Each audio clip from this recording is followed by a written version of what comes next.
Halo, perkenalkan nama saya Sinta Aprila Gitanati dengan NIM 2002-612194.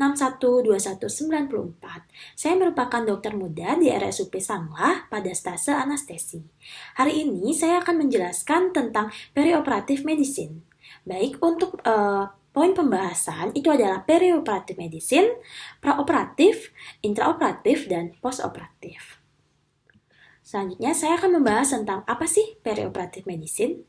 Perioperatif medicine merupakan perawatan medis dalam penanganan pasien yang melibatkan multidisiplin dan berfokus pada persiapan operasi, saat operasi, hingga pulih sepenuhnya dari operasi tersebut, di mana bertujuan untuk mempersiapkan pasien dalam perawatan sebelum, sesaat, dan sesudah operasi sehingga mencapai kondisi pasien yang ideal. Nah, perioperatif ini ada 3 bagian. Yang pertama ada praoperatif, intraoperatif, dan postoperatif. Yang pertama saya akan membahas tentang praoperatif. Apa sih praoperatif itu? Praoperatif adalah merupakan masa sebelum dilakukannya tindakan pembedahan yang dimulai sejak ditentukannya persiapan pembedahan dan berakhir sampai pasien berada di meja bedah.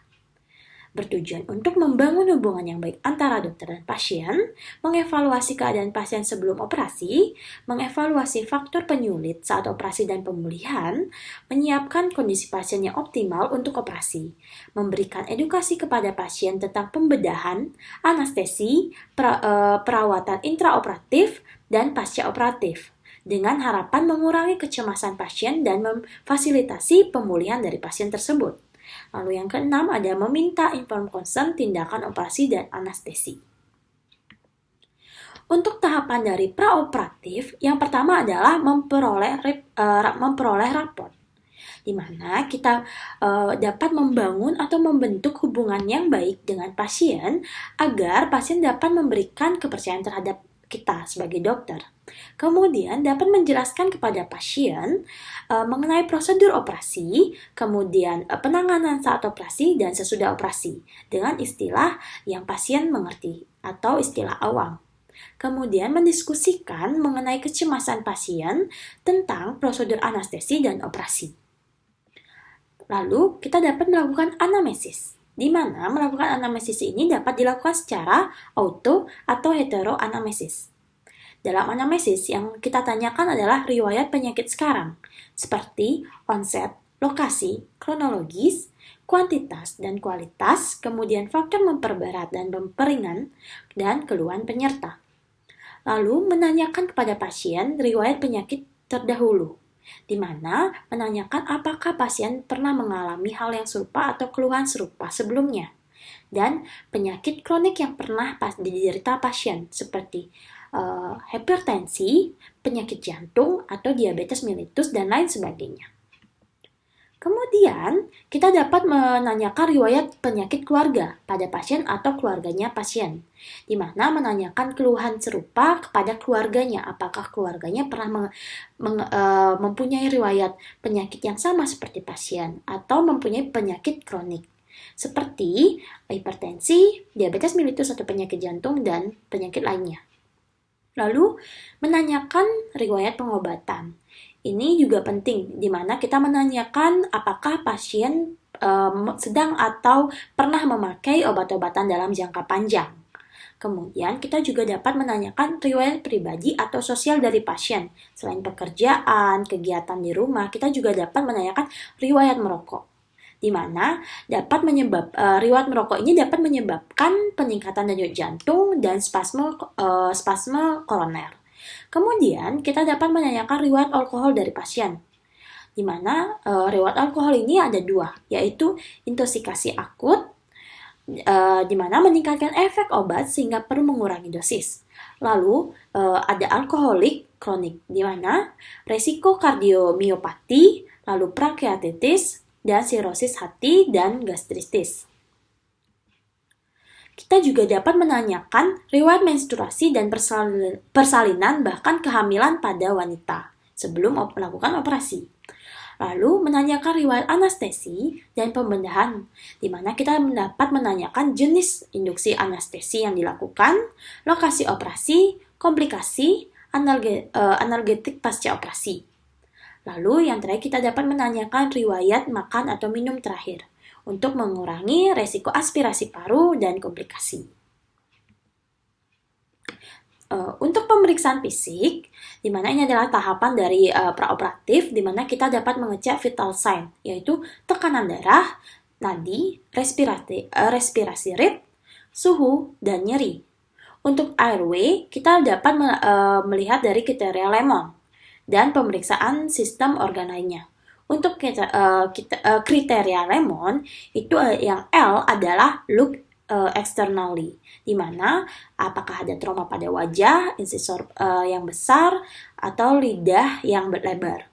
Kemudian ada E, evaluate 332.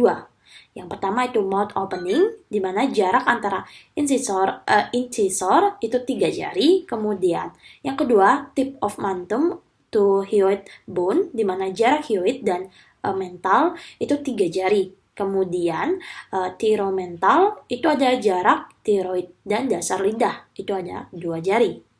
Kemudian yang M adalah Malapati score, lebih dari 3. Bisa dilihat pada gambar untuk kelas 1, kelas 2, kelas 3, dan kelas 4-nya.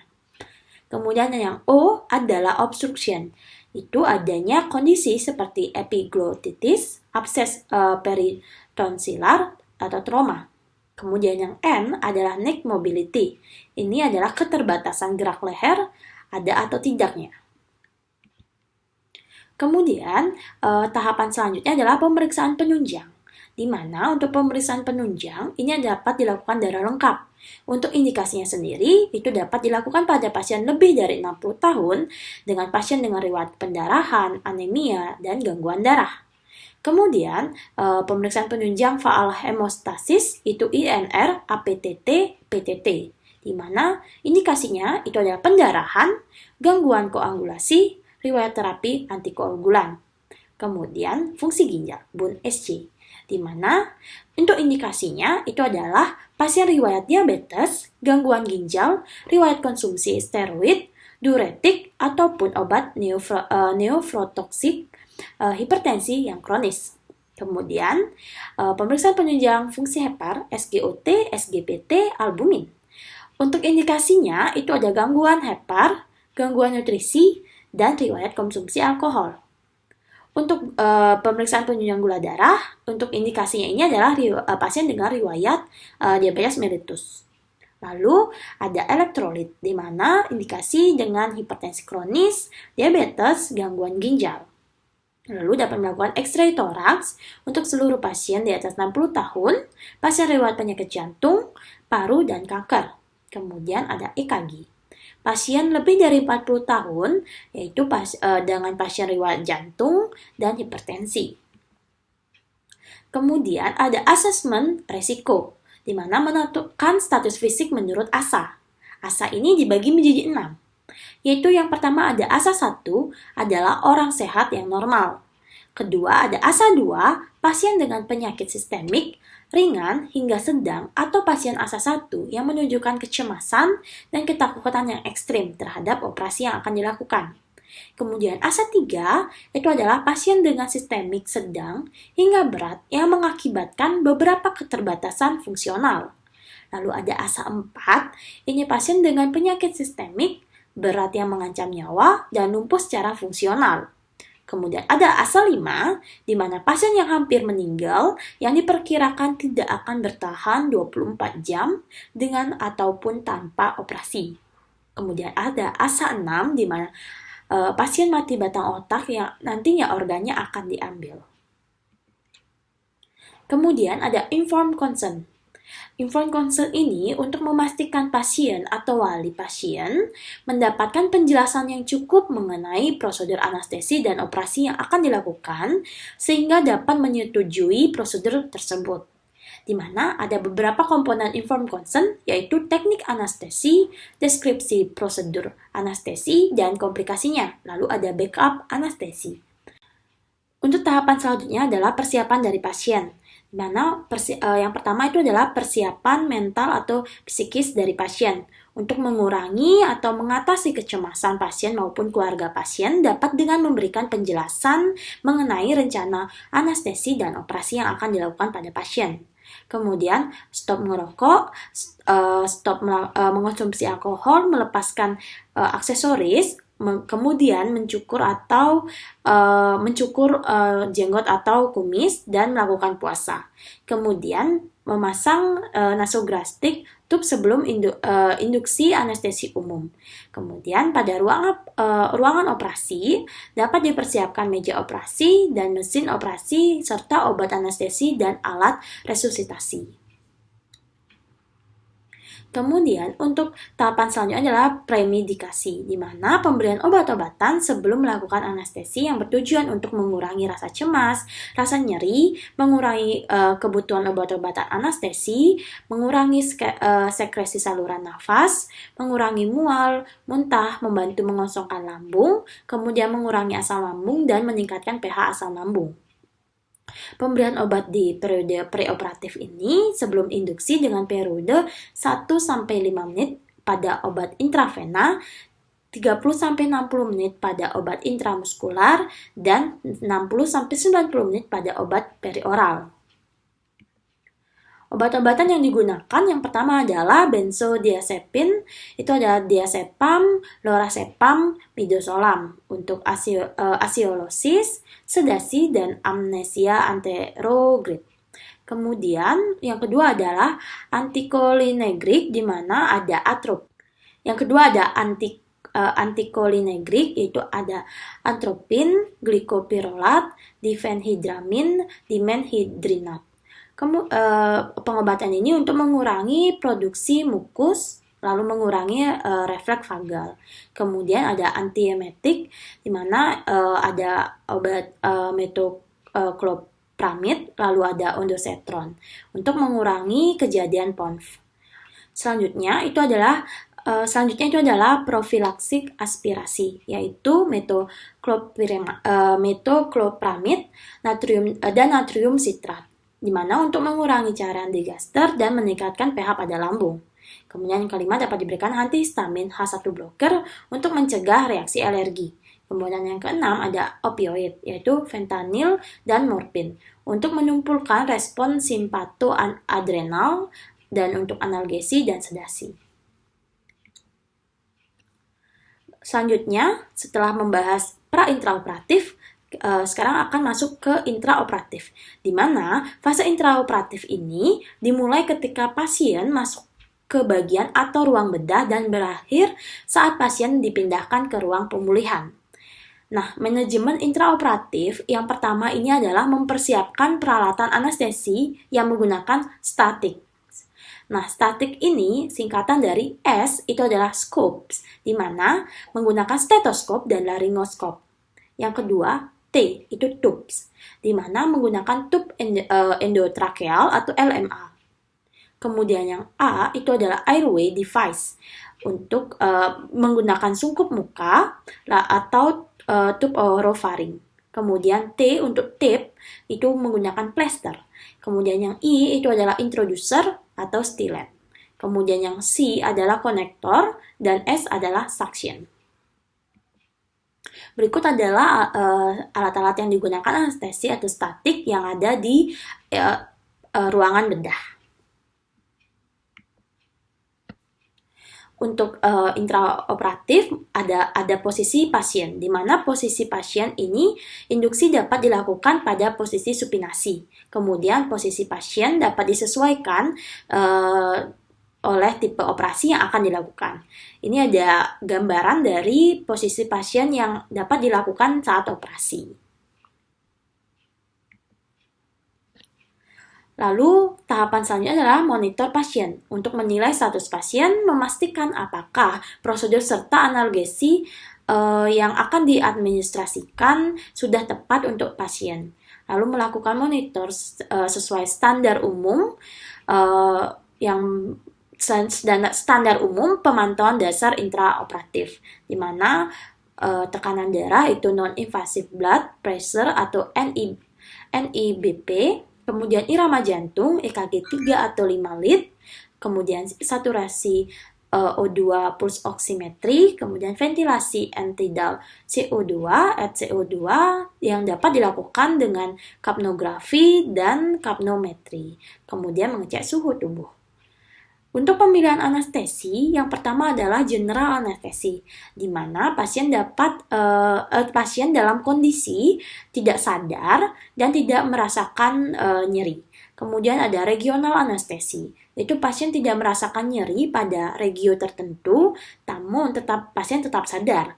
Kemudian dapat melakukan lokal anestesi, yaitu pasien tidak merasakan nyeri terbatas area sekitar lokasi operasi. Kemudian dapat dilakukan combined anestesi. Lalu untuk induksi anestesi ini dapat diberikan intravena di mana onset cepat dan pemasangan monitor dapat preoksigenasi dengan O2 100% selama 5 menit. Kemudian inhalasi yaitu jika ditemui pasien dengan akses intravena yang sulit ditemukan atau pasien yang tidak operatif, biasa juga digunakan pada anak-anak yang tidak kooperatif atau orang dewasa yang fobia akan jarum suntik. Kemudian ada intramuskular, ini juga dapat digunakan pada anak-anak yang tidak kooperatif. Dan selanjutnya ada regional anestesi, di mana anestesi epidural dan anestesi spinal. Lanjut, untuk lokal anestesi itu dapat diberikan lidocaine, bupivacaine, dan ametocaine. Untuk terapi cairan pada intraoperatif, ini mencangkup penggantian kehilangan cairan atau defisiensi cairan yang ada sebelumnya dan kehilangan darah pada tindakan operasi seperti pada sebelum tindakan operasi, selama dan pasca operasi. Berikut adalah manajemen jalan nafas. Dapat dilakukan head-teeth chin lift maneuver atau jaw thrust maneuver, seperti pada gambar. Untuk pemeliharaan anestesi, di mana pemeliharaan dengan dapat dilakukan dengan dua, yaitu pemeliharaan dengan anestesi inhalasi dengan ventilasi spontan, kemudian pemeliharaan dengan pemberian obat relaksan. Kemudian untuk bangun dan pemulihan, di mana periksa kekuatan otot dan koordinasi dari pasien, contohnya dengan meminta pasien menggenggam tangan atau menggelengkan kepala. Kemudian memposisikan pasien ke recovery position untuk mencegah aspirasi. Lalu memberikan O2 dengan sungkup muka, kemudian support saluran nafas hingga refleks nafas itu kembali. Selanjutnya dari intraoperatif kita akan menuju ke postoperatif, di mana postoperatif ini adalah masa setelah dilakukan pembedahan yang dimulai saat pasien dipindahkan ke ruang pemulihan dan berakhir sampai evaluasi yang selanjutnya. Tujuannya adalah mempercepat periode penyembuhan pasca operasi dan mencegah komplikasi dan infeksi. Untuk observasi pacu, ini kita observasi kesadaran, lalu respirasi dengan laju napas, saturasi O2, pantensi jalan napas. Lalu sirkulasi, di mana dengan laju nadi dan tekanan darah. Kemudian observasi fungsi ginjal dan saluran kemih dengan urine output lebih dari 0,5 cc per kilogram berat badan per jam. Kemudian fungsi saluran cerna, aktivitas motorik, suhu tubuh, nyeri dan mual muntah. Kemudian scoring pacu, di mana scoring ini bertujuan untuk menentukan pasien dapat dipindahkan dari pacu ke ruang perawatan. Untuk scoringnya ada alternate score, di mana jika skor lebih dari 8 dapat dipindahkan ke ruangan, dan ini untuk pasien dewasa. Dan untuk steward score, yaitu jika skor lebih dari 5 dapat dipindahkan ke ruangan steward score ini dilakukan pada anak-anak. Kemudian Bornmeidt score, jika skor lebih dari 2 dapat dipindahkan ke ruangan. Untuk skor spinal anestesi. Lalu ada PADSS, di mana digunakan untuk pasien rawat jalan atau one day care, dan skor lebih dari atau sama dengan 9 yang dinyatakan boleh keluar dari pacu atau boleh pulang. Baik, sekian pembahasan saya mengenai perioperative medicine. Semoga bermanfaat dan dapat diterima dengan jelas. Terima kasih.